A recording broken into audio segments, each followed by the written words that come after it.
What's up, YouTube? I'm back, and this is I don't know if this is a review or just a straight up explanation. I want to give a shout out to my boy Mario Sandoval.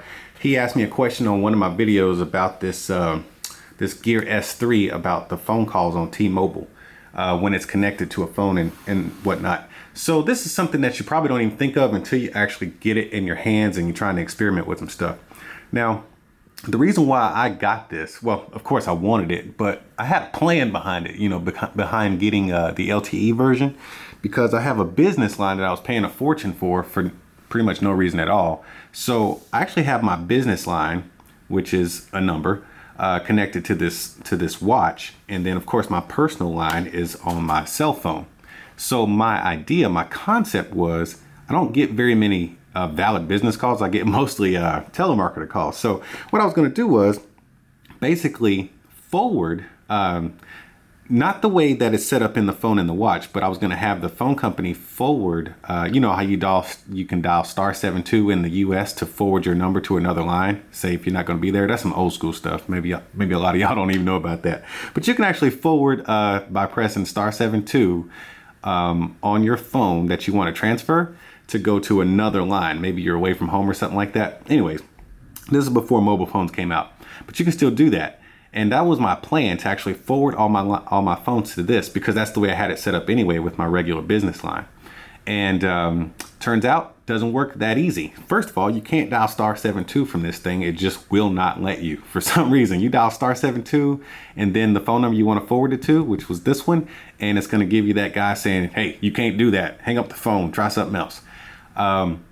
So I got on the phone with T-Mobile, and mind you, I got on the phone with T-Mobile twice, and then they did whatever they could to help me out. And then I got on the phone with Sprint. They barely did anything, because this is T-Mobile, this is Sprint. And then T-Mobile actually called and told me to call. When I called T-Mobile, they actually told me to call Samsung. And when I called Samsung, they were the only ones to be able to give me a good answer. So what happens is, when these two are separate, when they're not connected via Bluetooth, they are totally separate entities. This has its own number, this has its own number. And you can get phone calls and make phone calls on each one respectively. When they merge via Bluetooth, the dominant phone number, you have to choose which one you want, because they have two SIM cards. There's going to be a dominant phone number. Like I said, you can choose. It defaults to the phone. So the dominant phone number will receive phone calls. Now, the other one, it will go straight to voicemail. So if I merge these two, this watch, when I merge these two via Bluetooth, this watch will go straight to voicemail if you call it. As soon as you disconnect the Bluetooth, it gets its own phone number. It gets its own phone calls again. Hoping that makes sense for you guys. So what I had to do as a workaround was call T-Mobile. And I told them that, hey, I need my business calls. I'm actually here. I can actually pick up, and they're going straight to voicemail. So what I asked them to do was basically there's different types of call forwarding. There's unconditional call forwarding, where no matter what, the call is going to be forwarded. And I did that at one point, but then I realized that when I disconnected, and all my phone calls, when they were connected, all my phone calls for the business and my personal would come through the phone. And that was great. I could get all my phone calls again. But when I separated them, all my business calls still came to my phone.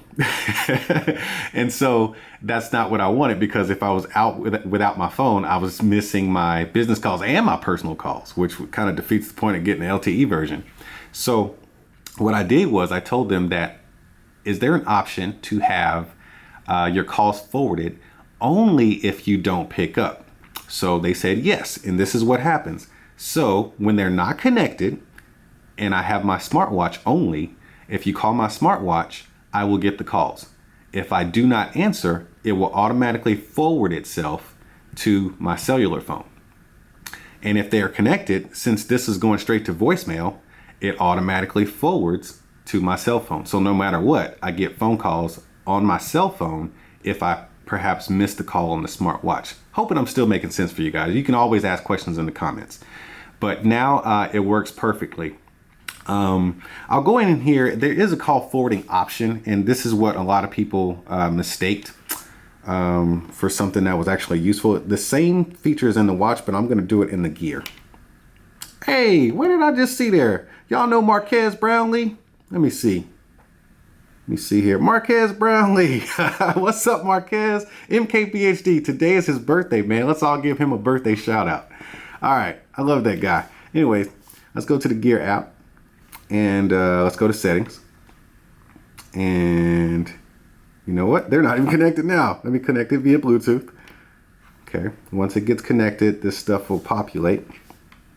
I don't know if you guys noticed, but I'm using the S7 with the Grace UI. I'm going to do a video on that next, comparing it to how the Note 7 is. Get my Bluetooth going.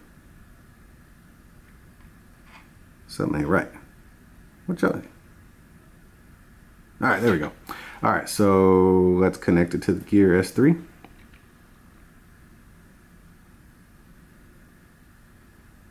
I wonder if I have to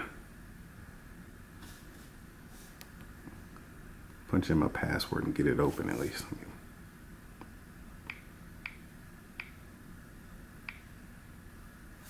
All right, at least the watch is open. All right, we're good to go. All right, so if you go into the settings, you'll find Gear connection, connected via Bluetooth, and you can connect. You can connect remotely, and even though you're disconnected via Bluetooth, it'll still send your text messages and your all of your notifications over the network via the T-Mobile connection and via Samsung, your Samsung account. So that's really cool that you can still do that on this LTE version. But let's go to what I wanted to show you guys. And where is it? Call forwarding. There it is. You hit call forwarding. So this is what a lot of people mistake for real call forwarding. And it is in some degree, but then again, it's not. It's not full featured. All you have the option to do is forward unanswered incoming phone calls from your phone to your watch. And this is the instance where, okay, I'm going out for a jog and I don't want to carry a bunch of stuff with me, so I'm gonna leave my phone at home. I hit this and I hit turn on, and then it'll automatically forward all my phone calls from my phone to my watch. You cannot do that the other way around. And that is the only option you have here with this T-Mobile. And once again, this is Sprint. This is a Sprint phone, and this is a T-Mobile serviced watch. So hopefully that answers all of your questions regarding the call forwarding and how calls are received. I'll go ahead and repeat it once again real quick. When these two are connected, there can only be one SIM card in use. Your cell phone is going to be the dominant number, so all your phone calls that go to your watch will go straight to voicemail. When they're disconnected and they're their own separate entities, you will then receive your phone calls on your watch, and you'll receive your phone calls and text on your phone respectively. That's pretty much case closed right there. If you want anything different, such as what I needed, I guess I was a special case, because most people get their smartwatch as a secondary number just because, right? And you really don't use it much. I actually had a full-fledged purpose for mine, so mine might be a special case. If you're not one of those people who's worried about it, then don't. But if you are, like myself, just give T-Mobile a call and tell them what you want, and they'll be more than happy to work with you. I will say that customer service was very friendly and very proactive on the situation.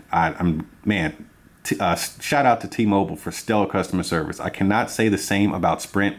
They were pretty lazy about it.